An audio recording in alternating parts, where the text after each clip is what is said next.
Bismillahirrahmanirrahim. Assalamualaikum warahmatullahi wabarakatuh. Selamat pagi menjelang siang Bapak Ibu, rekan-rekan semuanya. Kita sekarang masuk ke perkuliahan terakhir ya, ke-15, pertemuan ke-15, di mana agenda kita sebelumnya yaitu melaksanakan presentasi kelompok sebagai bahan penilaian untuk UAS ya. Kali ini ada dua kelompok yang akan presentasi ya, yaitu kelompok 7 dan kelompok 8. Saya kira ada 3 kelompok lagi, tapi nampaknya cuma 2 kelompok ya. Kelompok 7 ya, ini ada Mas Termidi, Mbak Mutia, Mbak Elvira, Mbak Veronica, Mas Firla, Mbak Cika, Mbak Feby, Mas Rijal. Kelompok 8 Mas Ahmad Jamaluddin, Mbak Ayu, Mbak Seri, Mas Edi Rawan, Mas Habibullah, Mbak Hasniar, Mas Kelvin Noviandi. Oke, untuk efektivitas waktu dan pencatatan nilai untuk UAS, silahkan kepada kelompok 7 ya untuk melakukan presentasinya. Kurang lebih waktunya 20 menit ya untuk satu kelompok. Sudah ada di sini kelompok 7 ya, Mbak Veronica ya? Nah, sudah ada. Silakan Mbak, dimulai. Sudah terlihat jelas, Pak? Sudah terlihat. Ya, silakan. Yang presentasi siapa? Satu orang? Ada Vero sama Kak Feby. Oke, santai saja ya. Ini apa namanya, Zoom-nya sudah kembali ke semula ya, tidak terputus 40 menit lagi ya. Silakan Mbak Veronica dimulai.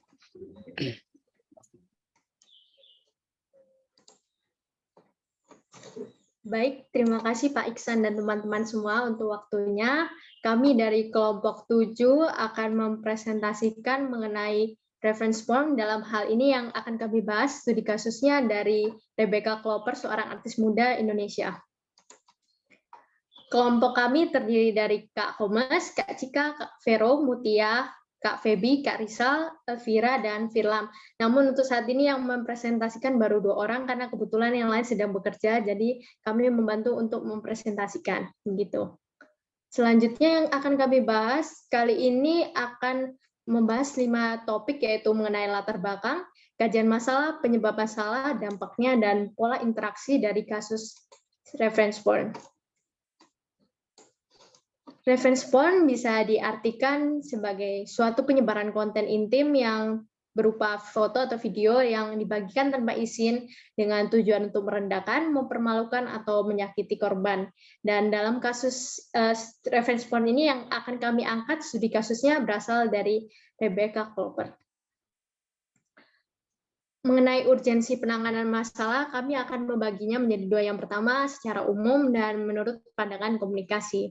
Secara umum, ada 3 hal yang ingin kami angkat. Mengapa hal ini perlu ditangani dengan urgen gitu. Yang pertama, karena saat ini penyebaran konten terjadi dengan sangat cepat dan luas. Dan yang kedua, ada potensi untuk merugikan korban baik secara mental dan fisik.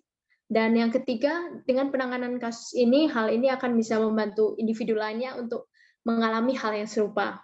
Dari sisi komunikasi, seperti yang saya sebutkan sebelumnya, dengan peningkatan aksesibilitas dan kecepatan komunikasi berkat internet, menjadikan penyebaran konten pribadi secara tidak sadar itu menjadi lebih mudah dan masif. Oleh karena itu, kita butuh respon yang cepat dan efektif, terutama kita sebagai orang komunikasi, kita bisa memberikan campaign atau meningkatkan awareness di masyarakat mengenai dampak dan pentingnya privasi, serta persetujuan dalam penggunaan konten pribadi. Dalam kasus ini ada beberapa fakta dan opini yang kami bagikan. Yang pertama, kasus reference porn Rebecca Klopper ini terjadi bisa diketahui oleh masyarakat luas itu karena pengaruh media sosial. Dalam hal ini adalah Twitter. Lalu yang kedua, kasus ini sebelum menjadi fenomenal, sebelumnya korban sudah sempat melaporkan kepada polisi pada Oktober 2022, dan yang terakhir, kasus ini terjadi akibat korban tidak memberikan uang tebusan kepada pelaku. Dan opininya adalah sebenarnya revenge porn ini adalah kejahatan serius, tapi mungkin belum dianggap penting oleh masyarakat karena fokus masyarakat saat ini masih lebih menyalahkan korban.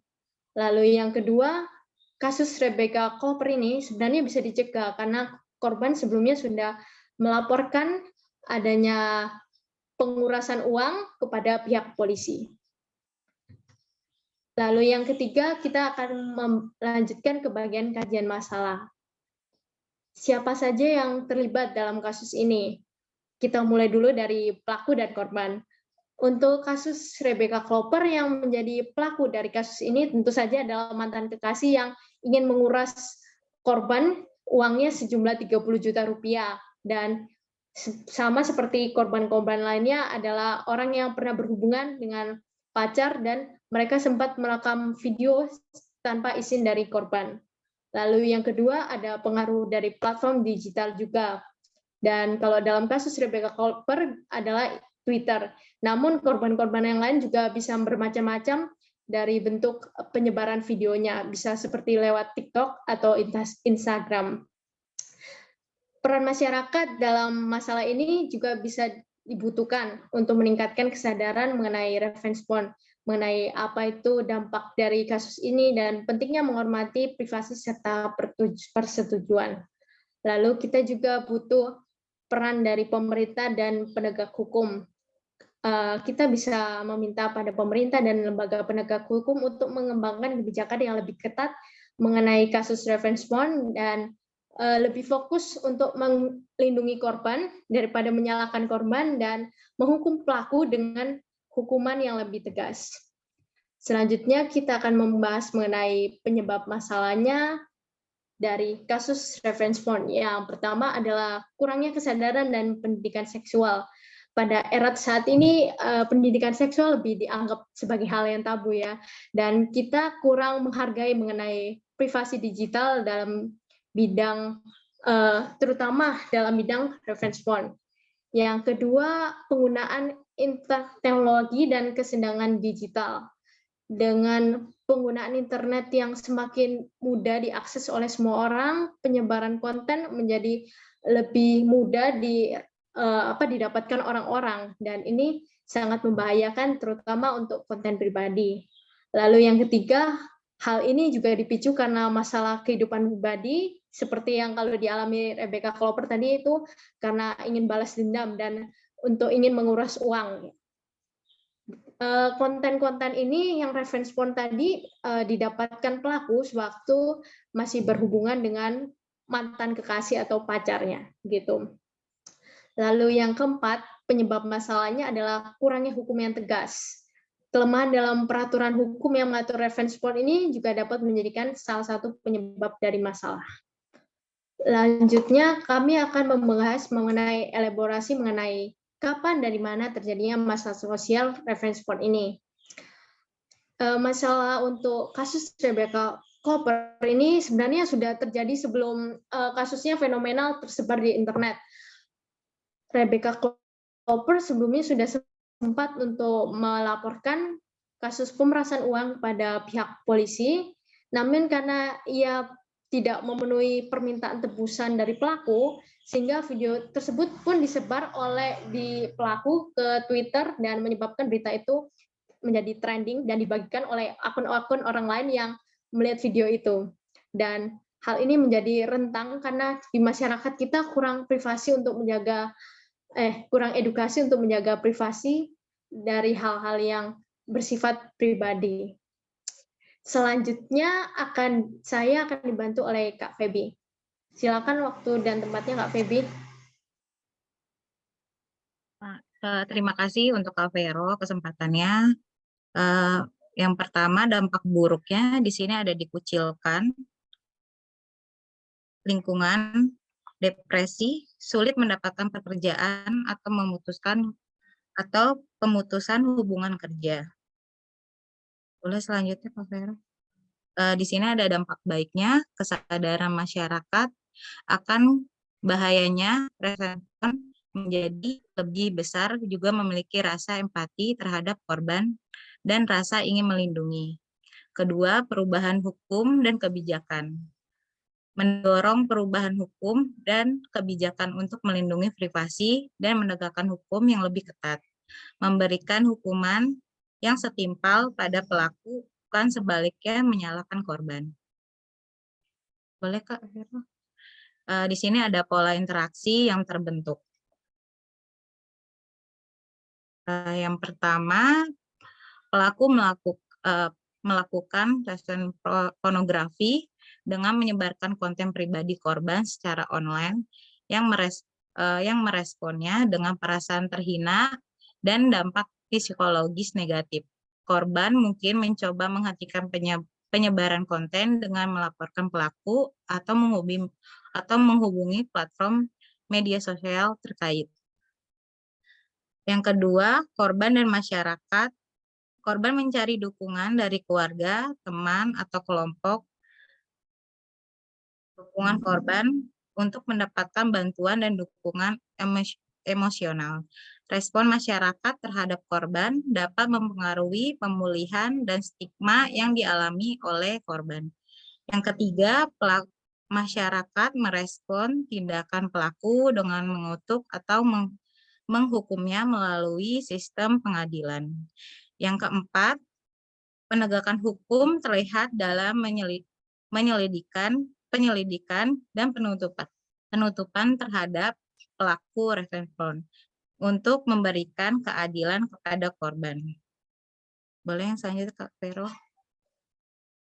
Pendekatan yang dilakukan dalam mengatasi masalah ini. Pendekatan holistik atau preventif sosiologis, psikologis, sosial budaya, dan hukum. Sosiologis, faktor seksual dan sosial seperti perubahan teknologi dan budaya objektif. Yang kedua, psikologis, penting memperhatikan dampak psikologis pada korban dan pelaku serta motivasi pelaku. Sosial budaya mempertimbangkan norma, nilai, dan praktis terkait privasi, seksualitas, dan hubungan antar personal. Hukum melindungi korban dan menegakkan hukum terhadap pelaku.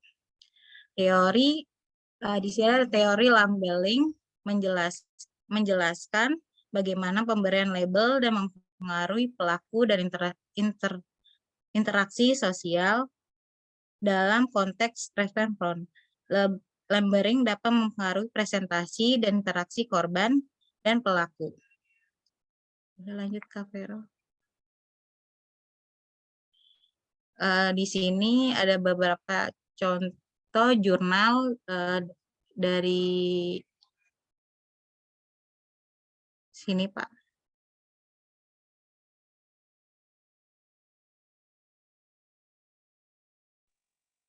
Ada 2 jurnal yang kami pakai untuk menjadi studi banding untuk kasus masalah ini. Yang pertama itu jurnalnya ada dari Perempuan dan Reference Porn, Konstruksi Sosial terhadap Perempuan Indonesia dari Perspektif Viktimologi. Penulisnya Okamasya Sugiantaro, dan dari hasil penelitian tersebut menunjukkan bahwa banyak korban KGBO atau kekerasan gender berbasis online, termasuk dalam hal ini reference porn, itu tidak berani melapor ke pihak berwajib karena mereka itu merasa ini adalah hal yang privat dan belum ada payung hukum yang memihak korban. Jadi hukum lebih fokus pada menyalahkan korban, sehingga mereka lebih enggan untuk melaporkan hal ini ke pihak berwajib. Lalu kesamaannya, reference porn digunakan oleh pelaku untuk meminta uang dan mengancam korban. Selanjutnya Kak Febi. Selanjutnya studi terhadap seorang perempuan sebagai reference porn di Pekanbaru. Hasil penelitiannya, budaya praktiki yang kuat menciptakan perempuan sebagai makhluk yang tidak berdaya dan berharga diri rendah. Kesamaan dengan topik yang dibahas, isu yang dibahas sama, yaitu mengenai perempuan yang menjadi korban dari reference porn oleh mantan kekasihnya. Berikut ada dokumentasi pengerjaan tugas dari kelompok 7. Untuk pengerjaannya kami biasanya lebih sering untuk remote working, jadi mungkin untuk Zoom kami jarang karena mungkin waktunya tidak ada yang sama, jarang bertemu gitu ya, yang pas gitu, tapi kami lebih banyak melanjutkan tugasnya via WhatsApp group gitu. Sudah. Baik Pak Iksan, itu saja, dan teman-teman terima kasih atas perhatiannya. Baik, terima kasih kelompok 7 ya. Di sini kelompok 7 mengangkat ini ya, apa namanya, bahasa sederhananya itu adalah ancaman pornografi gitu ya. Iya, betul, Ya, Pak. itu terjadi di mana? Studi kasusnya yang benar-benar terjadi itu di mana? Dalam hal ini yang benar-benar terjadi nih si Rebecca Klopper. Kalau orangnya itu kasusnya terjadi di Jakarta. Karena kenapa terjadi hal demikian? Dia itu ceritanya dia artis muda gitu di Indonesia ini. Terus kebetulan dia itu pernah mungkin berhubungan intim dengan pelaku, dan pelaku ini diam-diam menyebarkan konten. Jadi merekam video mereka berhubungan intim, dan pada saat setelah putus sudah tidak berpacaran lagi, kontennya itu tadi digunakan buat memeras atau mengancam si Rebecca Klopper untuk mendapatkan uang gitu, Pak, intinya.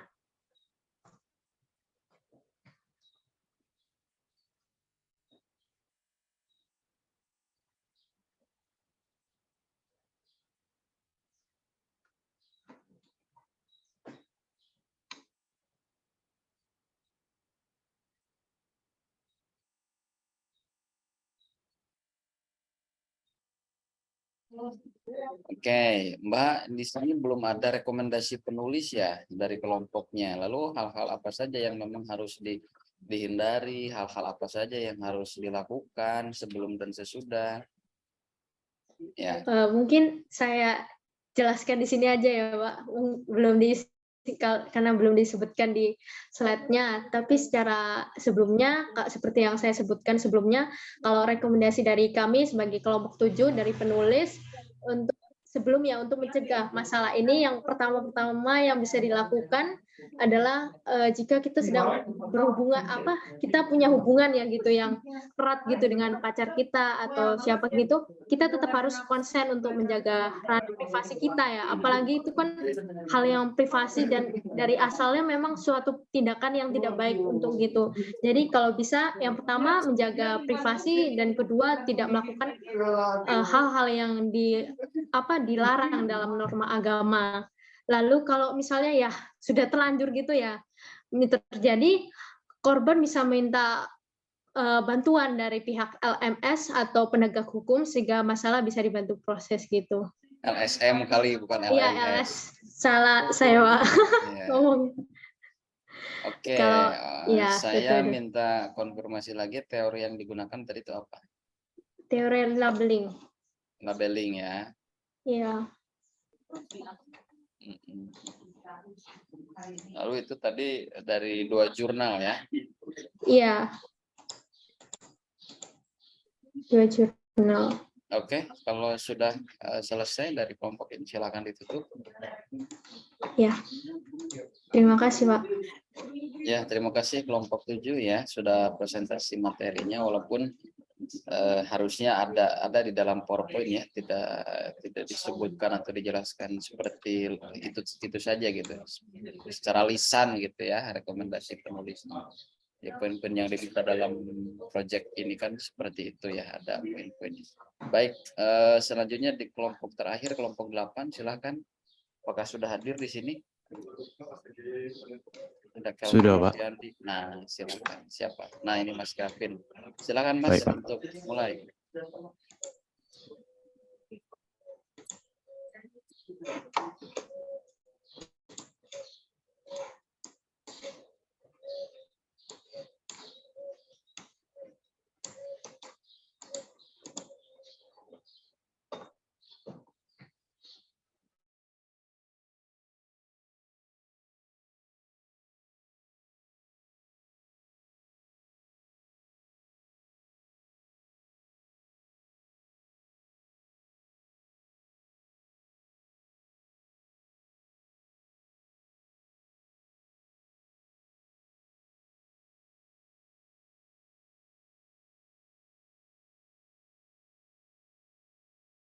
Izin Pak, sudah terlihat slide-nya? Sudah Mas. Baik. Baik, terima kasih Pak telah memberikan kesempatan kami kelompok 8 untuk membahas hasil pembahasan materi Yang kami angkat isunya ini adalah analisis pelecehan seksual oleh pelaku pedofilia. Sebelumnya, izinkan kami untuk memperkenalkan diri. Pertama, saya sendiri nama saya Kelvin Novandi, kemudian ada Kak Ahmad, dan juga ada Kak Ayu, Kak Edi, dan juga Kak Habibullah, dan Kak Seri Neni. Kebetulan hari ini yang presentasi adalah saya sendiri karena anggota kelompok lainnya berhalangan hadir. Baik, langsung saja. Kita tahu bahwa isu mengenai pelecehan seksual sangat dominan sekarang di masyarakat, apalagi mengenai berbagai pemberitaan. Kita tahu bahwa kasus pelecehan ini menjadi poin utama dalam berbagai kasus kriminal. Salah satunya yang menjadi korban justru adalah anak-anak. Ya, di mana sebenarnya sudah dijelaskan bahwa dalam Undang-Undang Pasal 1 Ayat 16 Nomor 35 Tahun 2014 tentang perlindungan anak, dijelaskan bahwa kekerasan anak sebenarnya adalah perbuatan yang menimbulkan kesengsaraan atau penderitaan secara fisik, psikis, bahkan seksual, hingga pelantaran. Yang dimana dalam poin tersebut termasuk ke dalam ancaman untuk melakukan perbuatan, pemaksaan, atau perampasan kemerdekaan yang melawan hukum. Dari latar belakang tersebut, ada banyak sekali kasus-kasus yang terjadi di Indonesia. Salah satunya yang belum lama terjadi pada tahun 2022, yang mana menggemparkan kita semua, yakni sebanyak 40 mahasiswi dalam satu kasus saja itu mengalami pelecehan. Yang mana dengan modus anggota ataupun siswi ini dapat menjadi anggota OSIS. Kemudian ada kasus lainnya yang mana korban itu masih berumur 8 hingga 15 tahun. Bayangkan saja modusnya tersebut memaksa korban untuk menonton film dewasa sembari dirinya dan sang suami berhubungan badan. Ini bukan hanya beberapa kasus, bahkan ada ribuan kasus. Misal saja masih banyak sekali kasus-kasus yang masih tidak terliput oleh media, bahkan halnya seperti ini. Maka dari situ banyak sekali kasus seperti dari tahun 2022 saja sebanyak 16.000 kasus yang didata oleh Sistem Informasi Online Perempuan dan Anak atau Simfoni PPA di Kementerian PPA. Jumlah pengaduan ini terus meningkat, yang mana pengaduan ini hanya yang terdata ataupun terlapor. Kita belum berbicara mengenai kasus-kasus yang belum terangkat begitu. Bahkan tidak hanya di Indonesia kasus pelecehan kepada anak. Namun UNICEF sendiri memiliki data sekitar 160 negara yang mana dapat menyimpulkan 1 dari 10 anak mengalami pelecehan secara fisik maupun emosional. Hal ini tidak dipungkiri bahwa karena anak masih dalam masa transisinya, yakni masih bisa bergaul dengan siapapun tanpa memilah mana yang baik maupun yang buruk. Sehingga tidak heran bahwa anak menjadi sasaran oleh pelaku pedofilia. Nah, mengapa hal tersebut bisa terjadi? Masalah-masalah sosial seperti ini, salah satu faktornya adalah faktor psikologis, yang mana terdapat gangguan psikologis yang dialami oleh pelaku pedofilia, yang mana diantaranya itu adalah gangguan kepribadian, gangguan impuls kontrol, dan juga gangguan kejiwaan. Kemudian adanya faktor korban pelaku mengaku bahwa korban adalah mempunyai trauma bahwa dia di masa lalu mengalami pelecehan seksual, sehingga menjadi korban pelecehan tersebut akibatnya meniru perilaku tersebut yang mereka alami di masa depan. Kemudian juga ketidakmampuan dalam berhubungan dewasa secara seksual, yang dimana dalam beberapa kasus disebabkan oleh masalah ketidakpercayaan diri ataupun kesulitan dalam berkomunikasi hingga kurangnya keterampilan sosial.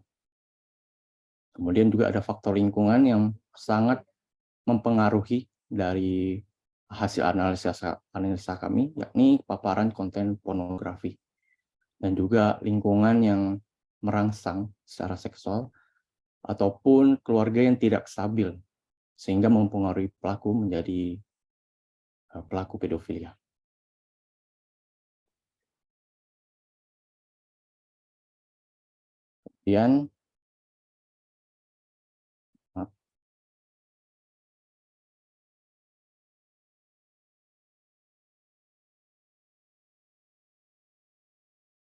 Kemudian dampak buruk yang dilakukan oleh pelaku pedofilia tidak hanya dialami oleh korban begitu, tapi juga sebenarnya dalam kasus itu pelaku juga memiliki dampak buruk, terutama pada lingkungannya sendiri, yakni mengalami stigmatisasi ataupun ostrasis, yang dimana menjadi dalam tanda kutip korban penolakan masyarakat, yang akhirnya pelaku semakin terisolasi dalam kebutuhan sosialnya, yang sehingga pelaku bisa saja melakukan pelampiasan yang berakibat buruk pada lingkungan sekitarnya.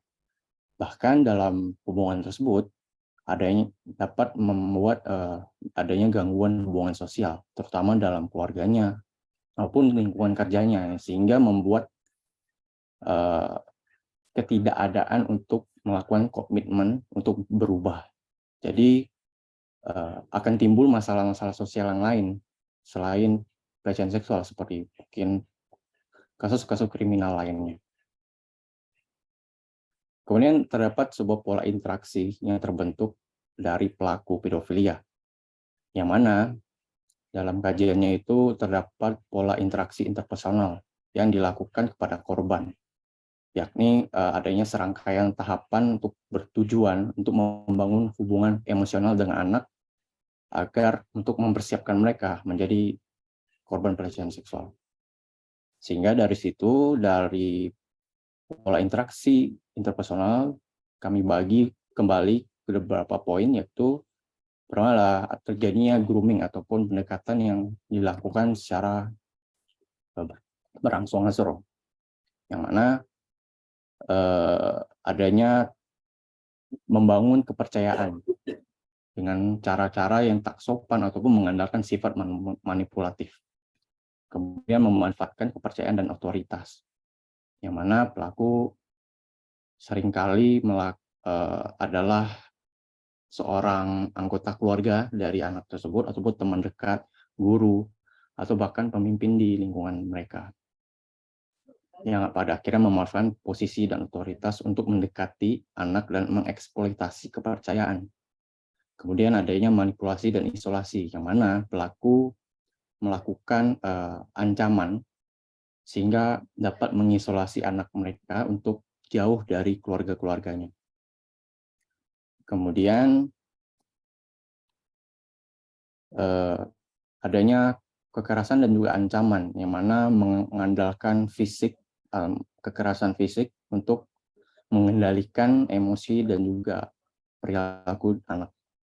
Nah, kemudian adalah yang sering kali terjadi justru ada dalam konteks dunia digital, yakni manipulasi online, yang dimana pelaku menggunakan identitas palsu ataupun akun-akun anonim, yang mana dapat memanipulasi anak ketika bermain media sosial.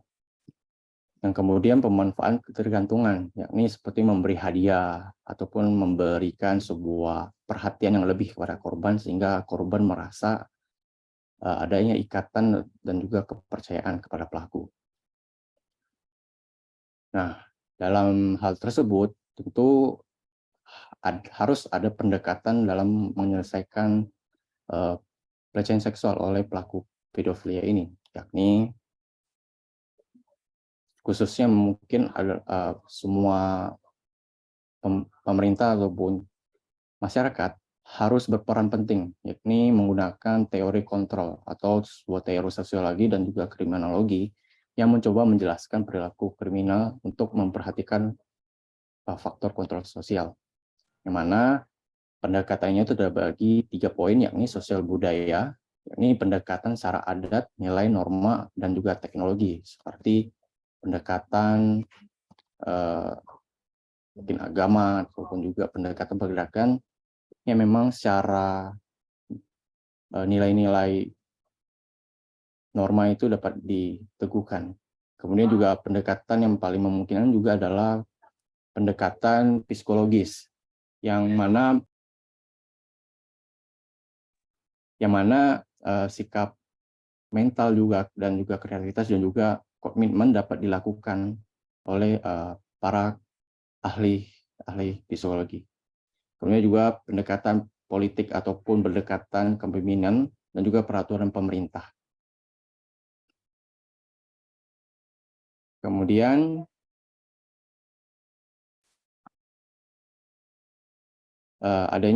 kami berdasarkan dari hasil analisa tersebut, kami dapatkan dari beberapa kajian terdahulu, yakni dari Mas Rizal Khaidir tahun 2007 tentang penyimpangan seks pedofilia dalam studi literatur jurnal kesehatan masyarakat, yang mana kami rangkum bahwa penyebab pelaku utama pedofilia adalah pengaruh kepribadian, yang mana adanya defisit keterampilan, kemudian adanya pelaku mengaku bahwa dia hanya mampu mendapatkan sebuah kepuasan seks dari anak. Kemudian juga ada faktor situasional seperti pengaruh alkohol, stres, dan juga adanya kesempatan. Kemudian ada dari simpulan tersebut bahwa Mas Rizal ini menggunakan metode perawatan kepada pedofilia sebagai solusi untuk mengatasi kasus-kasus pelecehan seksual tersebut, yang mana berlatar belakang dari penelitian baru yang telah dikembangkan di dalam penjara maupun di rumah sakit. Namun di samping itu juga ada jurnal baru yang menjelaskan bahwa tidak hanya metode perawatan begitu, tapi juga berlatar belakang dari pengaruh-pengaruh lingkungan lainnya, seperti adanya kurangnya kasih sayang, lalu juga ada kondisi ekonomi yang bahkan juga berperan, seperti pendidikan yang rendah, lalu juga ada konten-konten pornografi, dan juga berbagai hal yang memang korban, maksud kami pelaku, mengaku menjadi pelecehan seksual. Yang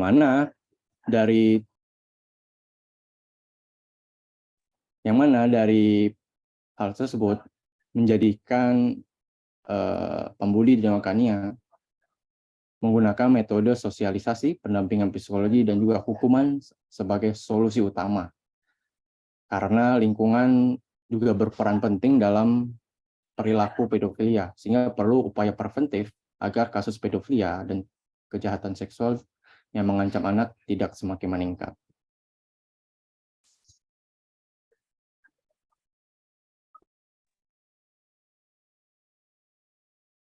Kemudian ada juga rekomendasi dari kami untuk menjelaskan bahwa adanya solusi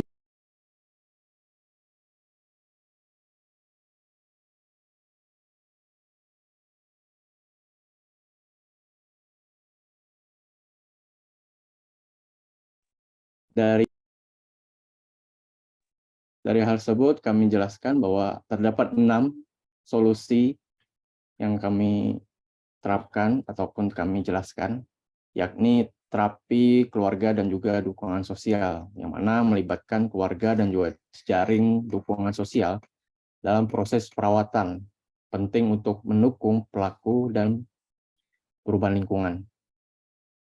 Kemudian adanya pendidikan juga kampanye kesadaran yang dapat dilakukan seperti webinar dan juga lain sebagainya untuk menyoroti dampak negatif pelecehan seksual, yang mana pada akhirnya pelaku mungkin dapat sadar ataupun menerapkan komitmennya untuk berubah. Lalu kemudian menjalani rehabilitasi yang dapat dilakukan oleh pihak rumah sakit ataupun pihak dari penjara begitu, untuk menetapkan, tidak hanya menetapkan dalam otoritas hukum tapi juga perawatan. Kemudian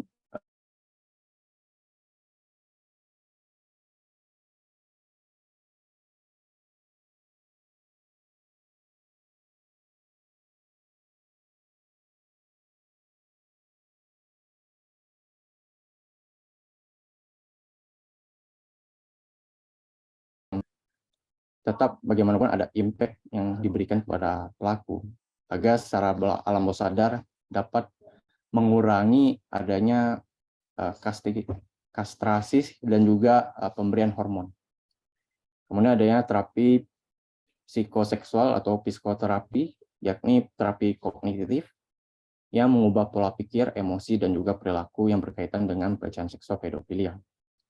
Yang terakhir adalah dalam sisi hukum, yakni pelaksanaan peraturan pemerintah nomor 70 tahun 2020, yakni pembelakuan sanksi seperti tindakan kebiri kimia, lalu kemudian pemasangan alat pendeteksi elektronik, dan juga pengumuman identitas pelaku, yang mana dalam hal ini sangat sedikit dilakukan oleh para otoritas hukum. Kita tahu bahwa banyak sekali pelaku-pelaku justru dilindungi identitasnya, lalu disembunyikan wajahnya, yang mana tidak sesuai dengan peraturan yang ada di pemerintah.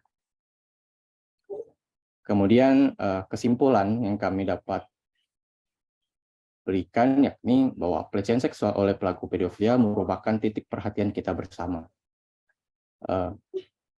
Tidak hanya pemerintah, namun juga kita sebagai masyarakat, keluarga, ayah, ibu, dan juga kita sebagai mahasiswa komunikasi untuk bersama-sama menghentikan dan tanda kutip kengerian ini, bahwa faktanya kasus ini terus merangkak naik, seakan tak ingin henti kita mendengar kasus-kasus serupa di luar sana. Maka untuk memutuskan kasus pelecehan seksual pedofilia, ini harus dilakukan antaranya adalah perawatan kepada pelaku, yang mana tidak hanya diberikan kepada korban, yang memang korban akan mengalami destruksi yang panjang dalam hidupnya. Namun pelaku pada akhirnya akan mengalami penolakan dan juga memicu masalah sosial lainnya, sehingga dikhawatirkan dapat ada korban-korban selanjutnya begitu. Untuk memadamkan api, tidak hanya api yang membesar disiram, namun juga arang yang juga harus dipadamkan. Maka korban dan juga pelaku wajib diobati agar tidak menjadi pelaku di kemudian hari ataupun pelaku mencari pelampiasan baru. Sehingga harapan kami pelaku tidak cukup ditahan lalu melewati proses hukum yang ada, tapi juga perlu menjalani rehabilitasi.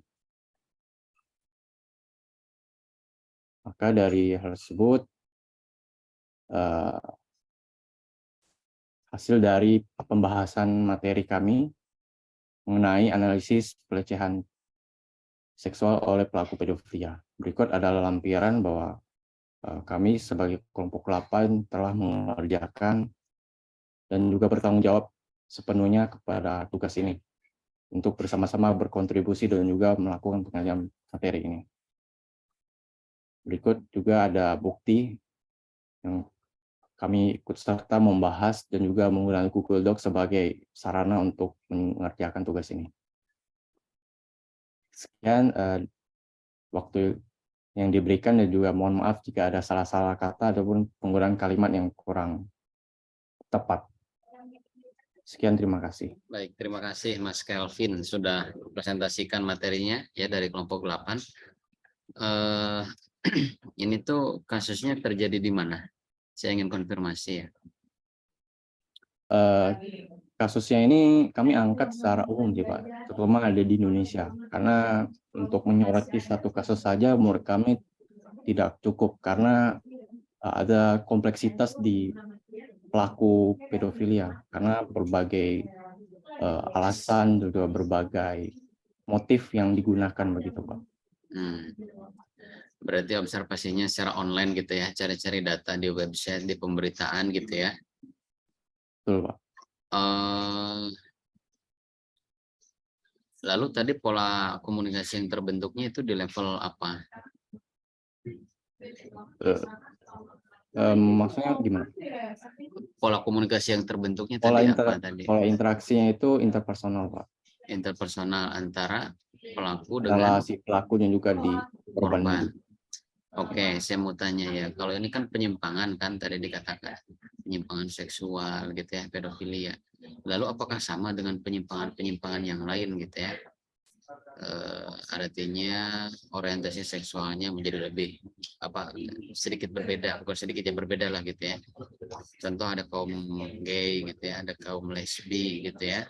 Apakah itu bisa dikatakan sama dengan orang-orang yang termasuk ke dalam ya pedofilia ini gitu ya, mencari anak kecil gitu.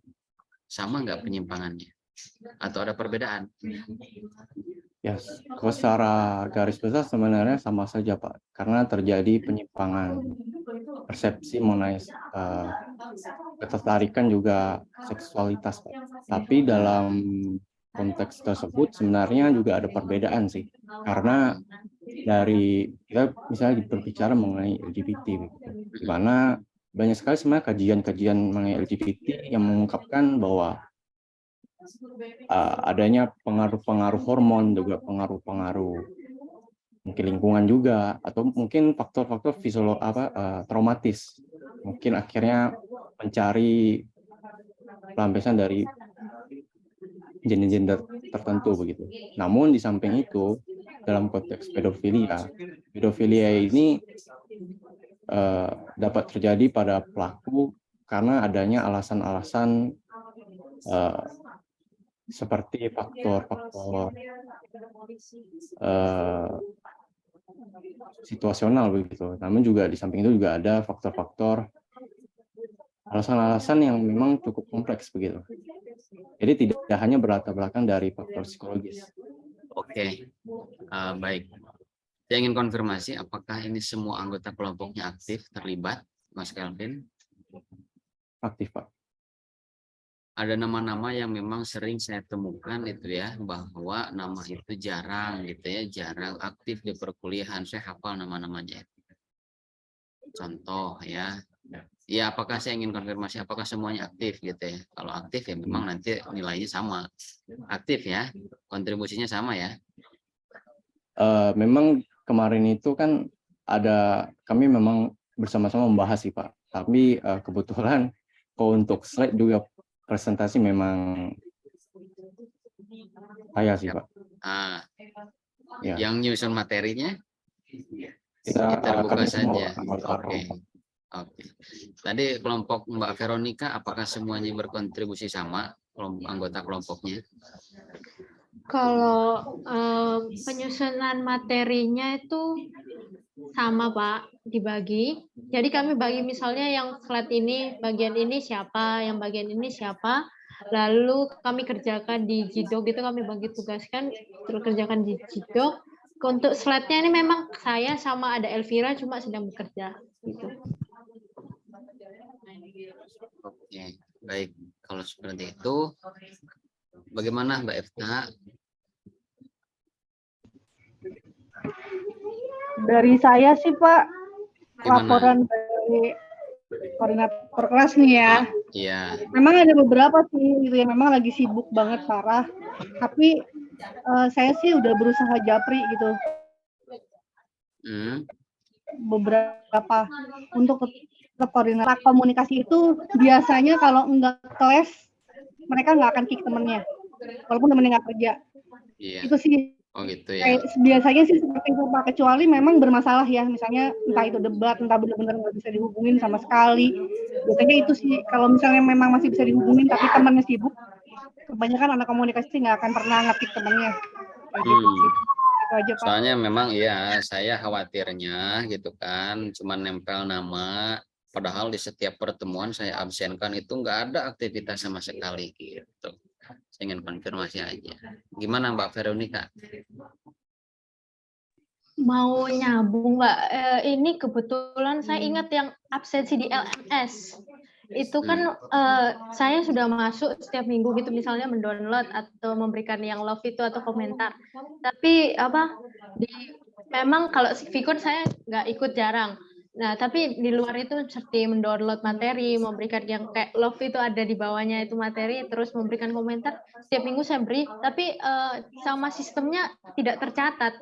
Tidak hanya di kelas Bapak sih, sebenarnya ada kelas-kelas lain gitu, sudah saya coba bicarakan ke dosen pembimbing sudah gitu. Terus di minggu kedua itu juga memang waktu itu banyak teman-teman yang tidak terekam gitu. Mungkin Dilihatnya ada perbaikan. di link ini Mbak, di link si akadnya buka di laptop, di websitenya, jangan dari aplikasi di handphone ya, apalagi di LMS tuh. Jadi di si akad ngelihatnya, buka website si akadnya di sana. Kalau memang ada yang kurang sinkron, nah itu konfirmasi ke saya, Pak, saya di pertemuan 1, 2, 3 atau 12, 13, 14 itu saya memastikan saya hadir. Nanti saya cek ulang. Di sini kan datanya ditabulasi dalam bentuk Excel di sini. Nanti saya lihat lagi gitu. Ya. Nah, ini sampai nanti minggu UAS. Sampai nanti minggu UAS 2 minggu ke depan ya. Jadi tolong dikoreksi, dikonfirmasi. Adapun lebih daripada minggu UAS ya sudah gitu ya. Berarti sistem sudah tertutup baik nilai maupun kehadiran. Jadi sampai minggu UAS nanti teman-teman boleh konfirmasi nilai, konfirmasi kehadiran, ya. Ya. Baik, tidak ada yang dikonfirmasi lagi. Nilai sudah ada semua ya dari kelompok 1 sampai kelompok 8. Rekan-rekan semuanya, Bapak Ibu, nampaknya kita sudah berada di penghujung pertemuan, penghujung perkuliahan ya, dan nilai UAS pun sudah ada ya. Jadi sudah selesai ya. Nanti teman-teman tinggal submit saja, nanti minggu depan sudah bisa langsung submit ya. Nanti menunya sudah saya bukakan. Kelompok 1 sampai kelompok 7 sampai kelompok 8 dengan catatan setiap anggota kelompok submit file apa yang dipresentasikan. Kalau kemarin perwakilan saja yang submit ke email, nah kali ini semua anggota kelompok submit ke LMS ya. Terima kasih khususnya untuk hari ini kelompok 7 kelompok 8, juga kepada Mbak Efta ya yang mengkoordinir teman-temannya di kelas Digital Society Communication. Ya mata kuliah ini ya sifatnya dekat dengan masyarakat, berbicara sosiologi ya otomatis kita melihat dan mengangkat fenomena atau permasalahan sosial gitu ya. Sekalian saya menutup di Vicon terakhir kali ini ya, saya mohon maaf atas segala kekurangan, kesalahan yang tidak disengaja tentunya ya, dari ketidakmaksimalan saya menemani teman-teman ya.